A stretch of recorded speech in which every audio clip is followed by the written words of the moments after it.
Hello viewers, 4DIYers here with another video for everyone. In this video here I'll be showing you how to replace the rear sway bar bushings on a second generation Honda Pilot. This is a 2011 all-wheel drive model, and a similar procedure may apply to other models from different generations as well. Worn bushings will cause clunking in the rear end of the vehicle, and you may notice an increase in body roll. First is driving the rear of the vehicle on ramps. I went ahead and already applied some penetrating oil to the bolts to make the removal a bit easier. First, starting with the driver's side, I'll try to provide different angles for the camera footage. Using a 14mm socket and a ratchet, remove the bolt. They are rusty, so if you do find that the bolt is getting tighter as you're removing it, turn in the opposite direction to help break any of that rust free so you don't break off the bolt. The connections are directly behind the mufflers on the subframe. For the top bolt, I did find it was best to use a 1/2" drive ratchet with a 14mm socket. Using a 3/8 drive ratchet doesn't seem to have enough room when a deep socket is used, as it's too long for the area.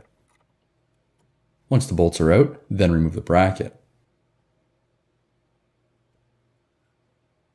After that, you can remove the rubber bushing. It has a slit on the dome side. Spread this apart and then pull it off the bar. Moving on to the opposite side, again is the same process. Remove the two 14mm bolts along with the metal retaining bracket. Then finally remove the rubber bushing. Compare the old and new bushings to ensure they are the same. You will notice the new bushings tend to have a softer touch, however they are still quite rigid.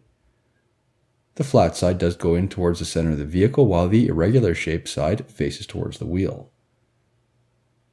Install the rubber bushing first. The flat side goes towards the subframe. Now install the metal bracket. I did find it was easiest to install the top bolt first and then finish up with the bottom bolt. Try to get in a few turns of the bolt, then you can finish up with a ratchet. Tighten up both of those bolts. Do the same for the opposite side.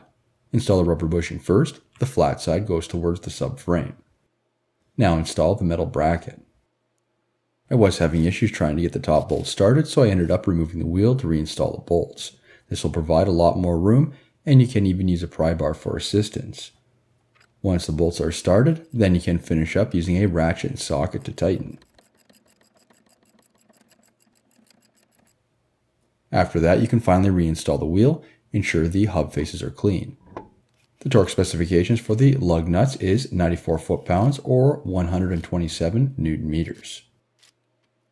New videos released every week on my channel. Be sure to hit that thumbs up button. It's a huge help to me, and leave a comment below if you found this tutorial helpful. And if you're not a subscriber, be sure to also hit that subscribe button. Thank you for watching.